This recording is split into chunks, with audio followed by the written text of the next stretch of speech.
سید ولد آدم خیر الانام، اس پہ لاکھوں درود، اس پہ لاکھوں سلام۔ الحمد لله رب العالمين، أشهد أن لا إله إلا الله وحده لا شريك له، وأشهد أن سيدنا ومولانا محمدًا عبده ورسوله، صلى الله تبارك وتعالى عليه وعلى آله وأصحابه وذرياته أجمعين. أما بعد، فأعوذ بالله من الشيطان الرجيم. بسم الله الرحمن الرحيم. هو الذي أرسل رسوله بالهدى ودين الحق ليظهره على الدين كله ولو كره المشركون. صدق الله مولانا العلي العظيم. معزز علماء کرام،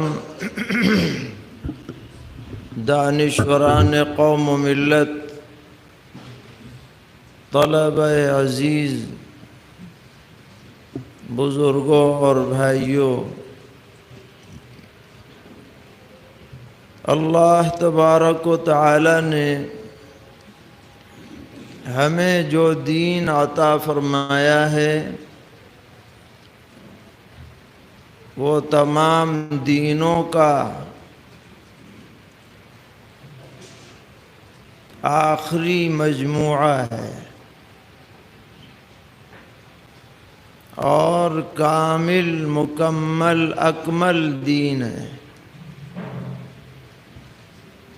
اس میں کمی بیشی کی کوئی گنجائش نہیں ہے، اور یہ بات طے شدہ ہے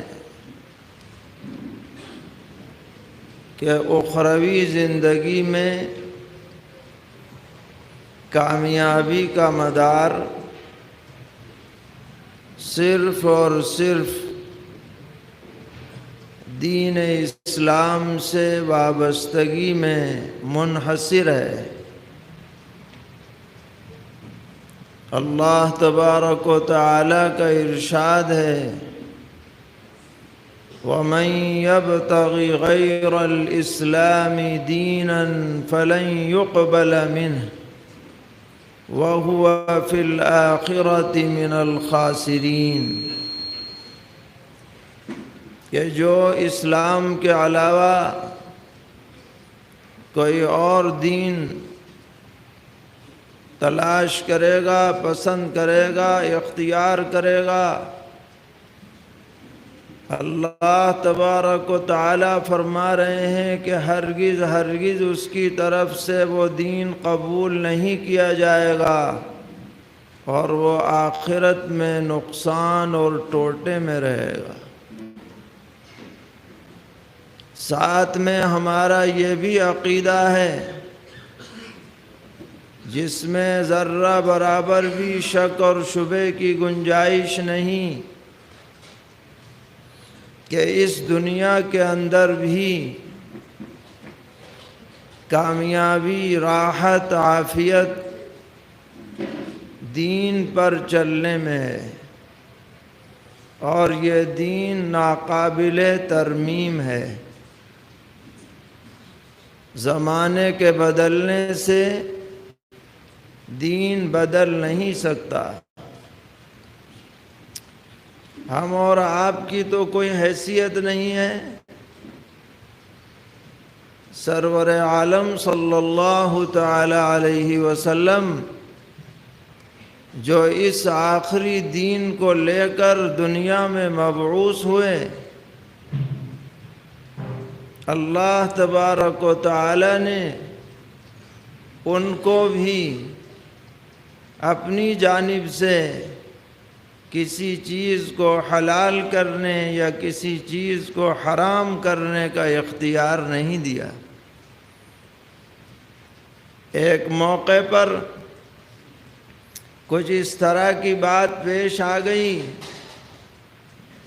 اور وہ بھی اللہ کی حکمت سے پیش آئی تاکہ اس کے ذریعے سے امت کو تنبیہ ہو، تو آیت نازل ہو گئی، یا ایھا النبی لم تحرم ما احل اللہ لک تبتغی مرضات ازواجک، کہ اے پیغمبر، جو چیز اللہ نے آپ کے لیے حلال کی ہے آپ اسے حرام کیوں قرار دے رہے ہیں؟ کیا آپ بیویوں کی خوشنودی چاہتے ہیں؟ تو جب حضور کو حق نہیں ہے تو اور کس کو حق ہو سکتا ہے؟ تو ہمارا دین کوئی ہوا میں اڑنے والا دین نہیں ہے، یا ڈھلمل دین نہیں ہے کہ کچھ دنوں کے بعد کچھ لوگ بیٹھ جائیں کہ نہیں بھائی اب ایسا نہیں ایسا کر لو، اب ویسا نہیں ویسا کر لو۔ یہ اوروں کا ہوگا ہو ہمیں مطلب نہیں، لیکن ہمارا دین اٹل ہے۔ پہاڑ ہل سکتا ہے مگر دین کا حکم نہیں ہل سکتا، کچھ بھی ہو جائے۔ یہ ہمارے عقیدے کی بات ہے۔ بہت سے ہمارے ناواقف برادران وطن کو اس پر اعتراض ہوتا ہے کہ صاحب تبدیلی کیوں نہیں؟ زمانہ بدل گیا، حالات بدل گئے، آپ دقیانوسی باتیں کر رہے ہیں۔ تو انہیں پتہ نہیں ہے کہ یہ دین کسی انسان کا بنایا ہوا نہیں ہے، خلاق دو جہاں کا بنایا ہوا ہے۔ ہم مجبور ہیں، ہم بدل سکتے ہی نہیں۔ ساری دنیا بھی اگر راضی ہو جائے بدلنے پر تو بھی بدلا نہیں جائے گا۔ جو حکم قرآن سے ثابت ہو، احادیث متواترہ مشہورہ سے ثابت ہو، سرور عالم صلی اللہ تعالی علیہ وسلم سے ثبوت ہو، حضرات صحابہ کرام رضی اللہ تعالی عنہم سے منقول ہو، وہ بدلا نہیں جا سکتا۔ ہمارا دین بدلنے کے لیے نہیں آیا، ہمارا دین دوسروں کو بدلنے کے لیے آیا ہے، خود بدلنے کے لیے نہیں آیا ہے۔ اور جو آدمی بھی انصاف کے ساتھ غور کرے گا، جائزہ لے گا، مثبت منفی پہلوؤں کو دیکھے گا، تو اس کا ضمیر اندر سے پکار اٹھے گا کہ جو دین محمدی ہے اس سے بہتر زندگی گزارنے کا طریقہ انسانوں کے لیے، جنات کے لیے کوئی اور نہیں ہو سکتا۔ ہاں آدمی چشمہ ہی الگ لگا لے تو اس کا کوئی علاج نہیں، یا شرارت کی وجہ سے منفی پروپیگنڈا کرے اس کا بھی کوئی علاج نہیں، جیسا کہ آج کل ہو رہا ہے۔ تو اس ماحول میں ہمیں اپنے عقیدے کو اور مضبوط کرنا ہے۔ شرح صدر اور بشاشت قلبی اور حلاوت ایمانی، اس کی تازگی خود اپنے اندر پیدا کرنی ہے۔ اپنے بچوں اور بچیوں کو گویا کہ گھٹی میں ڈال دینی ہے یہ بات، تاکہ وہ کسی بھی ماحول میں رہیں مگر وہ اسلام اور دین کے بارے میں کسی بھی شک اور شبہ میں نہ رہیں۔ اسی لیے جمعیت علماء تحریک چلاتی ہے کہ بچوں کو مکاتب میں بھیجا جائے،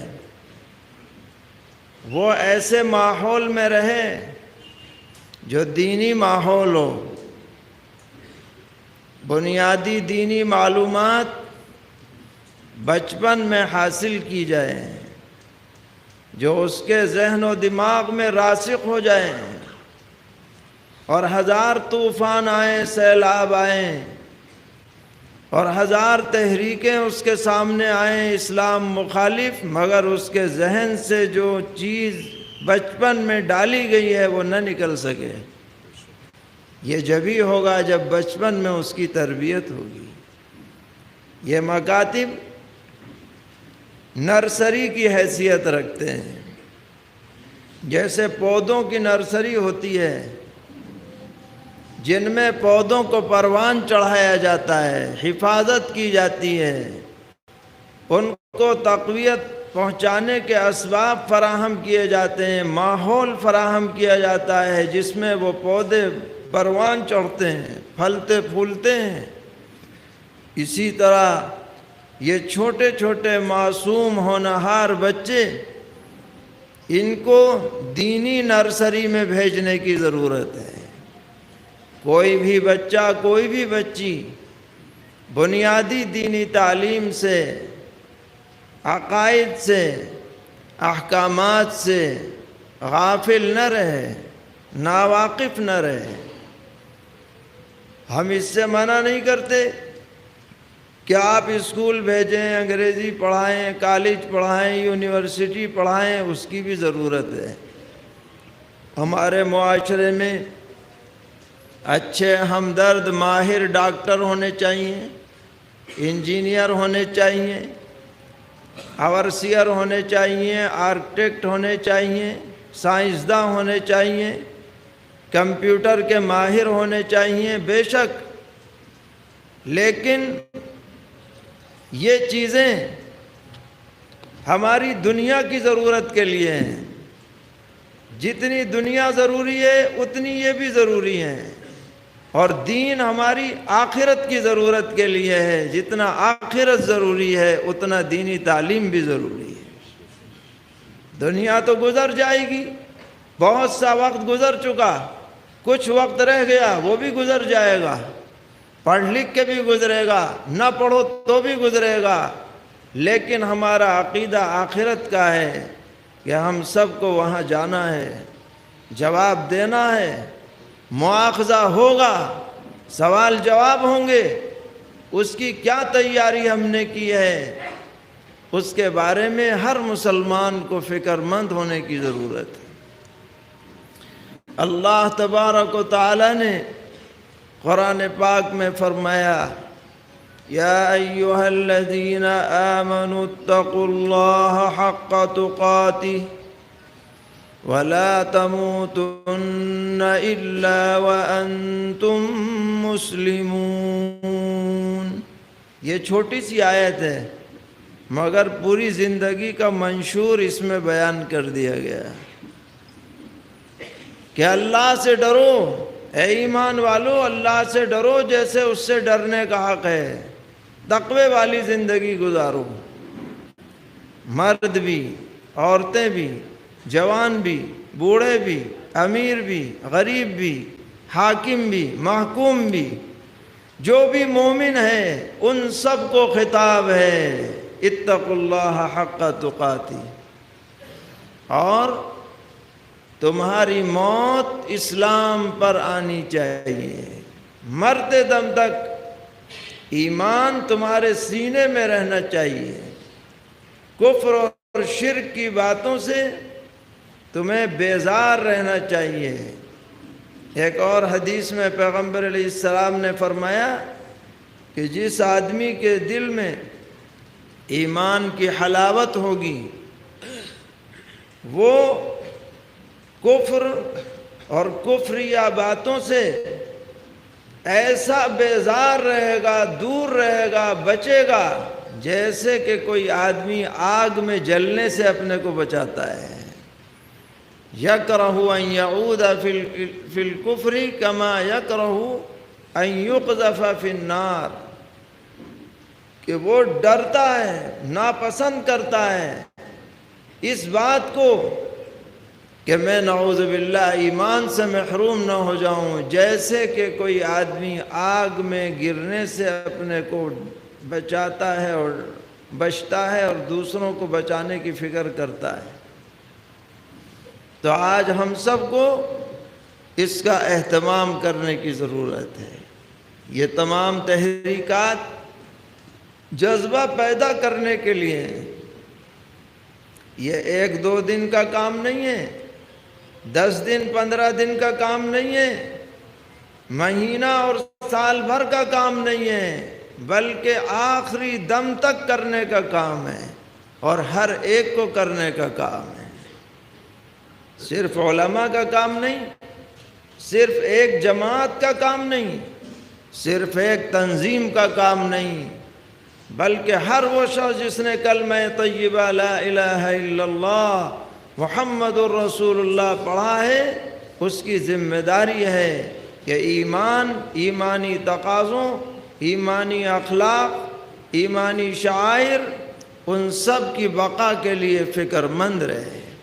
اب کوئی اور نہیں آئے گا، ہمیں اور آپ کو اللہ کے فضل و کرم اور اس کی توفیق سے دین کی بقا کے لیے قربانیاں دینی ہیں، فکریں کرنی ہیں۔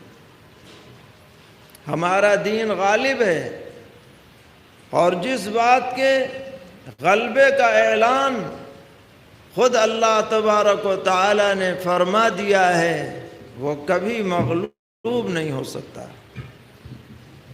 ہاں، ہم ہی کمزور پڑ جائیں وہ الگ بات ہے، مگر دین کمزور نہیں ہے۔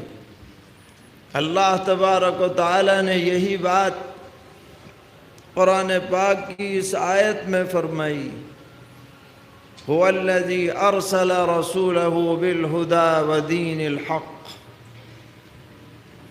اللہ تعالیٰ کی ذات وہ ہے جس نے اپنے رسول کو ہدایت اور دین برحق لے کر بھیجا ہے،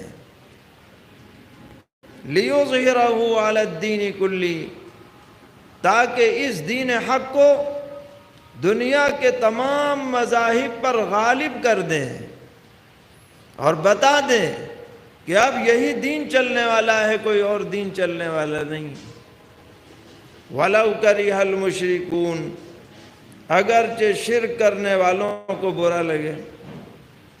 قرآن کہہ رہا ہے اس آیت سے، جہاں دین برحق کی غالبیت کا پتہ چلتا ہے، وہیں علماء نے لکھا ہے کہ یہ آیت مبارکہ ختم نبوت کی دلیل بھی ہے۔ بہت سی آیات دلیل ہیں، ان میں سے ایک آیت یہ بھی ہے کہ جب یہ دین غالب ہے، اب کوئی نیا نبی آئے تو ظاہر ہے کہ وہ آ کر کے اپنی چلائے گا۔ اس آیت سے یہ چیپٹر بند ہو چکا ہے، اب کسی کی چلنے والی نہیں ہے۔ اب چلے گی تو صرف حضور اکرم علیہ السلام کی بات چلے گی، جو خاتم النبیین ہے۔ سرور عالم صلی اللہ تعالی علیہ وسلم نے فرمایا کہ وہ امت ختم نہیں ہو سکتی جس کے شروع میں میں ہوں، اور جس کے آخر میں انبیاء بنی اسرائیل کے خاتم سیدنا حضرت عیسیٰ ابن مریم علی نبینا وعلیہ الصلاۃ ہے، اور جس کے درمیان میں حضرت مہدی ہیں۔ 3 شخصیات ہیں جن کا اسلام میں بڑا اونچا مقام ہے۔ بیچ میں جو علماء آتے رہے، ائمہ آتے رہے، ان کو جو کمالات ملے اس میں ان کی اپنی محنت کا بھی دخل تھا۔ استاد سے اکتساب فیض کیا، شاگردی اختیار کی، محنتیں کی، تو اللہ نے ان کو اونچا مقام عطا کیا۔ مگر امت میں یہ جو 3 شخصیات ہیں، ان کو جو کمالات ملنے والے ہیں یا ملے ہیں، وہ کمالات کسبی نہیں ہیں، اللہ کے عطا کردہ ہیں براہ راست، کمالات وہبیہ ہیں۔ نبوت بھی کمال وہبی ہے۔ اگر یہ کمال وہبی نہ ہوتا تو کوئی بھی محنت کر کے، قربانی کر کے نبوت کے منصب تک پہنچ جاتا، جیسے ولایت ہے۔ کوئی بھی اللہ کا ولی بن سکتا ہے، دروازہ بند نہیں ہے۔ عالم بن سکتا ہے، مفتی بن سکتا ہے، شیخ الحدیث بن سکتا ہے، فلاں بن سکتا ہے، مگر نبی، اللہ جس کو نبی بنائے گا وہ رجسٹرڈ نبی ہے۔ جس کو اللہ نے نبی نہیں بنایا، جھک مار لے، وہ نبی نہیں بن سکتا۔ مشہور ہے، حضرت حکیم لقمان سے اللہ تعالیٰ نے پوچھا کیا چاہیے؟ ولایت چاہیے، نبوت چاہیے؟ انہوں نے عرض کیا کہ حضرت ولایت ہی مل جائے ٹھیک ہے۔ لوگوں نے بعد میں کہا کہ کمال ہو گیا، ارے نبوت مل رہی تھی مفت میں، نبوت سے بڑا تو کوئی مقام ہے ہی نہیں ہے، اور آپ نے ولایت لے لی۔ مسکرائے، فرمایا اللہ کو نبی بنانا ہوتا تو پوچھتے تھوڑی، بنا ہی دیتے۔ جن کو بھی نبی بنایا پہلے سے پتہ نہیں، منتخب ہیں، مصطفیٰ ہیں، مصطفیٰ مجتبیٰ ہیں، اللہ نے چن لیا ہے۔ ایرا غیرہ کھڑے ہو کے کوئی کہنے لگے میں نبی ہوں، اس کو چہرہ آئینہ دکھا دو کہ کبھی دیکھا ہے چہرہ، کہہ رہے ہو نبی؟ اس لائق ہو؟ یہ منہ اور مسور کی دال؟ نبی وہی ہے جسے اللہ نبی بنائے، اور مہدی بھی وہی ہے جسے اللہ مہدی بنائے، وہ بھی طے شدہ ہے۔ ورنہ سینکڑوں کھڑے ہوئے اور دعوی کیے، اور دعووں میں جھوٹے قرار دیے گئے، کیونکہ وہ علامتیں جو پیغمبر علیہ السلام نے سب کھول کر کے بتا دی وہ فٹ ہی نہیں آتی، زبردستی بھی فٹ نہیں آتی۔ اور سیدنا حضرت عیسیٰ علیہ نبینا وعلیہ السلام کو اللہ تعالیٰ نے ایک خاص مقصد سے زندہ رکھا ہے۔ شارحین لکھتے ہیں کہ دنیا کی سب سے بڑی خیر سرور عالم صلی اللہ تعالیٰ علیہ وسلم لے کر تشریف لائے۔ آپ خیر البشر ہیں، اور آپ کی امت خیر الامم ہے، آپ کا دین خیر الادیان ہے۔ اور اس کے بالمقابل دنیا کا سب سے بڑا فتنہ جو نہ اس سے پہلے کبھی پیش آیا نہ اس کے بعد کبھی پیش آئے گا، وہ کانے دجال کا فتنہ ہے۔ اب ہونا کیا چاہیے تھا کہ خود پیغمبر علیہ السلام اس فتنے کا براہ راست مقابلہ فرماتے ہیں، لیکن اللہ تعالیٰ نے آپ کی ذات عالی کی شان کو اس سے بلند سمجھا کہ آپ براہ راست میدان میں آئے ہیں، تو آپ کی نیابت میں ایک پیغمبر کو اللہ نے حیات طویلہ عطا فرمائی ہے، جو نازل ہوں گے اس وقت زندہ موجود ہیں، اور وہ دجال کا مقابلہ کریں گے اور اس کو کیفر کردار تک پہنچائیں گے۔ تو عیسیٰ علیہ السلام بھی کسی کے بنانے سے نبی نہیں بنے، اللہ کے بنانے سے بنے ہیں۔ ان کو جو حیات ملی وہ کسی کے حیات دینے سے نہیں ہوئی، اللہ نے انہیں باحیات رکھا ہے۔ قرآن میں اور احادیث شریفہ میں اس کی وضاحت اور صراحت ہے۔ آج یہ 2 پیسے کے لوگ کھڑے ہو گئے 1.5 اینٹ کے کہ صاحب عیسیٰ علیہ السلام کی تو وفات ہو چکی ہے اور کشمیر میں فلاں جگہ ان کی قبر ہے، نعوذ باللہ۔ یہ سب بکواس ہے، جھوٹ ہے، من گھڑت باتیں ہیں۔ امت نے نہ کبھی ایسی باتوں کو قبول کیا ہے نہ قیامت تک قبول کرے گی۔ تو جہاں اور دلائل ہیں ختم نبوت کے، ان میں سے یہ آیت بھی دلیل ہے، لِيُظْهِرَهُ عَلَى الدِّينِ كُلِّهِ۔ بخاری مسلم میں روایت ہے، نبی اکرم علیہ السلام نے فرمایا عن قریب عیسیٰ ابن مریم آسمانوں سے نازل ہوں گے اور تمہارے اوپر حکومت کریں گے، مگر حکومت کے لیے رہنمائی حاصل کریں گے قرآن و سنت سے، اپنی طرف سے نہیں۔ چلے گی شریعت محمدیہ ہی، نافذ وہ کریں گے۔ اور فرمایا خنزیروں کو قتل کر دیں گے، صلیبوں کو توڑ ڈالیں گے اور جزیے کا حکم اٹھا دیں گے۔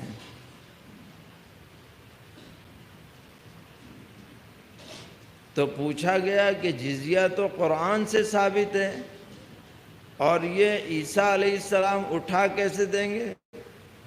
شیخ الاسلام حضرت مدنی رحمۃ اللہ علیہ سے شاگردوں نے یہ سوال کر لیا جب یہ حدیث آئی۔ حضرت نے جواب میں فرمایا، کس نے فرمایا؟ طلباء شروع میں سمجھ نہیں پائے کہ حضرت بخاری میں حدیث آئی ہے، پھر آپ نے فرمایا کس نے فرمایا؟ تو پتہ چلا کہ پیغمبر علیہ السلام ہی نے جب یہ خبر دی ہے تو یہ اس بات کی دلیل ہے کہ جزیے کا حکم اسی وقت تک ہے جب تک کہ عیسیٰ علیہ السلام کا نزول نہ ہو، اس کے بعد جزیے کا حکم ساقط ہے، یا تو اسلام لاؤ یا پٹائی ہو، تیسرا راستہ نہیں۔ یہ سب چیزیں دلائل کے ساتھ ہمارے دینی ذخائر میں موجود ہیں، ان پر ایمان لانا ہے، کوئی شک شبہ نہیں کرنا۔ حضرت مہدی کے بارے میں بھی اتنی تفصیلات بیان ہو گئی ہیں کہ اب کسی کے بارے میں جو دوسرا دعویٰ کرے کوئی شبہ بھی نہیں ہو سکتا کہ یہی مہدی ہے۔ جگہ بھی طے ہے، نام بھی طے ہے، والد کا نام بھی طے ہے، اور بھی بہت سی چیزیں آگے پیچھے، کیسا لشکر ہوگا، کیسا مقابلہ ہوگا، کیا ہوگا، سب تفصیلات ہیں۔ یہ باتیں موقع بموقع عوام میں بیان کرنی ہیں تاکہ جو فتنہ پرور لوگ ہیں، عقیدوں کو بگاڑنے کی کوشش کرنے والے ہیں، ان سے لوگ متاثر نہ ہوں، دین حق پر قائم رہیں، علماء حق اور قرآن و سنت سے وابستہ رہیں۔ ہم میں سے ہر شخص کو اس کی فکر کرنی چاہیے۔ یہ پروگرام اور یہ جلسے اور یہ عشرے اور مہینے کے جو ترتیبات ہیں وہ اسی لیے ہیں تاکہ بیداری پیدا کی جائے اور اپنے لوگوں کو دین پر ثابت قدمی کے لیے تیار کیا جائے۔ اللہ تعالیٰ سبھی ذمہ داروں کو اور ان کے معاونین کو جزائے خیر عطا فرمائیں اور ہر طرح کی رحمتوں سے اور برکتوں سے مالا مال فرمائیں، اور ہم سب کا حشر آخرت میں سرور عالم صلی اللہ تعالیٰ علیہ وسلم کے جھنڈے تلے فرمائیں اور آپ کی شفاعت نصیب فرمائیں۔ وصلی اللہ تعالیٰ علی خیر خلقہ محمد وآلہ وصحبہ اجمعین برحمتک یا ارحم الراحمین۔ اللہم لک الحمد ولک الشکر لا نحصی ثناء علیک أنت كما أثنيت على نفسك فلله الحمد رب السماوات ورب الأرض رب العالمين وله الكبرياء في السماوات والأرض وهو العزيز الحكيم اللهم صل وسلم وبارك وترحم وتحنن على سيدنا وحبيبنا وشفيعنا ومولانا محمد وعلى آل سيدنا وحبيبنا وشفيعنا ومولانا محمد كما صليت وسلمت وباركت وترحمت وتحننت على سيدنا إبراهيم وعلى آل سيدنا إبراهيم إنك حميد مجيد الہ العالمین اس مجمع کو بے حد قبول فرما، ہم سب کی مغفرت کے فیصلے فرما، ہمارے تمام گناہوں کو معاف فرما، غلطیوں سے درگزر فرما، کوتاہیوں سے صرف نظر فرما، عیوب کی ستر پوشی فرما، دارین کی عزت و عافیت نصیب فرما، تادم آخر دین پر استقامت عطا فرما، ہماری اگلی زندگی پچھلی کے مقابلے میں بہتر بنا۔ الہ العالمین، محض اپنے فضل و کرم سے جو بھی خیر کی باتیں آپ نے اپنے نیک بندوں کے لیے مقرر فرما رکھی ہیں وہ سب ہمیں بھی عطا فرما، اور جن شر کی باتوں سے اپنے نیک بندوں کو بچانے کا فیصلہ کر رکھا ہے ان سب سے ہماری بھی حفاظت فرما۔ الہ العالمین، ہمارے دلوں کو مزکہ اور مصفہ فرما۔ پروردگار عالم، شقاق سے، نفاق سے، ریا سے ہم سب کی حفاظت فرما۔ پروردگار توفیق عطا فرما۔ الہ العالمین، آپ کا دین ہم جیسوں کا ہرگز محتاج نہیں ہے، لیکن ہم بہرحال محتاج ہیں۔ الہ العالمین، ہماری کوتاہیوں کی وجہ سے ہمیں اس نعمت سے محروم مت فرما۔ پروردگار عالم، ہمارے تمام اکابر، اساتذہ، والدین، اعزاء، اقرباء جو دنیا سے رخصت ہو چکے ان سب کے درجات بلند فرما، جو موجود ہیں ان کی عمروں میں برکتیں عطا فرما۔ دنیا میں جہاں جہاں بھی جو لوگ بیمار ہیں ان کو شفا عطا فرما، جو مقروض ہیں ان کے قرضوں کی ادائیگی کا غیب سے انتظام فرما، پریشان حالوں کی پریشانیوں کو دور فرما، مصیبت زدوں کی حاجت روائی فرما، بے اولادوں کو اولاد صالح عطا فرما، اولاد والوں کو ان کی اولادوں کو آنکھوں کی ٹھنڈک اور دل کا سرور بنا۔ الہ العالمین، جو بھی ہم سے دعاؤں کے متمنی ہیں ان سب کے لیے خیر کے فیصلے فرما۔ وصلی اللہ تعالی علی خیر خلقہ محمد وآلہ وصحبہ اجمعین۔ ان کا آغاز غذائیت سے بھرپور ناشتے کے ساتھ حسینی تلبینہ، جو بنا ہوا ہے 100% پیور انگریڈینٹ کے ساتھ، جس میں کسی بھی آرٹیفیشل فلیور کا یوز نہیں کیا گیا ہے، اپنے شہر میں حاصل کرنے کے لیے آج ہی اس نمبر پر رابطہ کریں۔